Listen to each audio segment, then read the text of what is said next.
नमस्कार दोस्तों, आज हम बात करेंगे पाइलोनाइडल साइनस के बारे में। पाइलोनाइडल साइनस पीठ के निचले हिस्से में फुंसी के बार बार होने को कहते हैं। सामान्यतः ये रोग उन व्यक्तियों में अधिक होता है जिनके पीठ के निचले भाग में अधिक बाल पाए जाते हैं या जिन लोगों के व्यवसाय में बैठने का अधिक काम होता है। लंबे समय से बैठने के कारण, अधिक बाल होने के कारण इस तरह के लोगों में यह बीमारी पाई जाती है। इस रोग के प्रारंभिक लक्षण होते हैं कि व्यक्ति को बार बार कूल्हों के जोड़ के बीच या पीठ के निचले हिस्से में मवाद की गांठ होना या रस्सी का निकलना, ऐसी समस्या होती है। व्यक्ति इसके लिए कई बार स्वयं साधारण इस समस्या को मानकर दवाई भी लेता है। उससे कुछ दिनों के लिए समस्या दूर हो जाती है, पर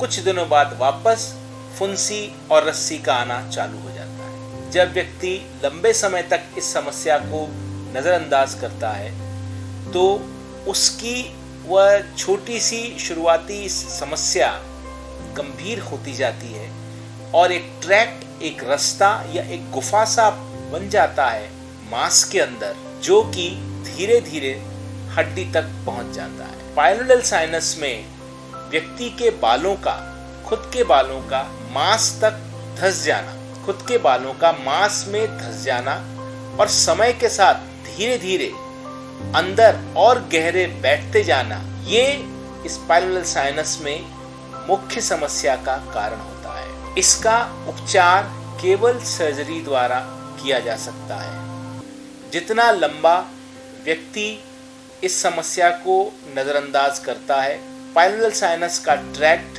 या मांस के अंदर रास्ता या गुफा उतनी ही लंबी और उतनी ही जटिल होती जाती है। अब तक इस बीमारी का उपचार केवल चीरे द्वारा किया जाता था। चीरे में चमड़ी का वो भाग जो कि खराब हो जाता है पूरा निकाल दिया जाता है। संभव हो तो उसमें टाँके लगाए जाते हैं। प्लास्टिक सर्जरी के आने के बाद यदि दो स्किन के बीच गैप बड़ा है तो उसको प्लास्टिक रिपेयर के द्वारा जोड़ दिया जाता है। इन दोनों ही स्थिति में व्यक्ति को लंबे समय के लिए काम से दूर रहना पड़ता है।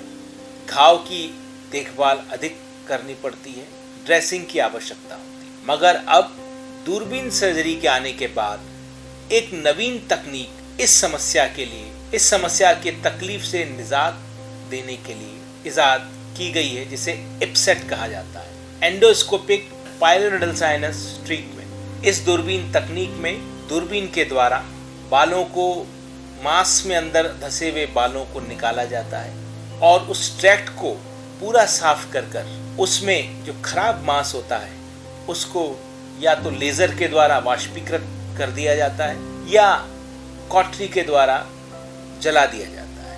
एप्सेट तकनीक में व्यक्ति को तीसरे चौथे दिन ही व्यक्ति अपने काम पे लौट सकता है और कोई ड्रेसिंग या पट्टी की आवश्यकता नहीं होती। केवल सामान्य सी देखभाल जो व्यक्ति स्वयं कर सकता है के द्वारा व्यक्ति की छुट्टी कर दी जाती है दूसरे तीसरे दिन ही। और एप्सेट तकनीक आने के बाद यह पाइलोनाइडल साइनस का उपचार बहुत ही सरल और सहज हो गया है। एक सबसे महत्वपूर्ण बात ये, पाइलोनाइडल साइनस एक ऐसी बीमारी है जिसके बार बार होने की संभावना होती है, इसलिए कुछ सावधानियां व्यक्ति को इसमें रखनी पड़ती हैं। जैसे घाव के चारों ओर, जहां ये पाइलोनाइडल साइनस हुआ है उसके चारों ओर लगभग 10 सेंटीमीटर के मार्जिन तक बालों को साफ रखना, सूती अंडरगारमेंट, सूती कपड़े पहनना, लंबे समय सिटिंग को अवॉइड करना या अवॉइड करना संभव नहीं हो तो कम से कम आधे घंटे बाद अपना पोस्चर चेंज कर लें या संभव हो तो एक राउंड लगा के दोबारा बैठ जाएं, एक चक्कर लगा के दोबारा बैठ जाएं। इन सामान्य चीज़ों का ध्यान रखने पर यह रोग दोबारा होने की संभावना बहुत कम हो जाती है। धन्यवाद।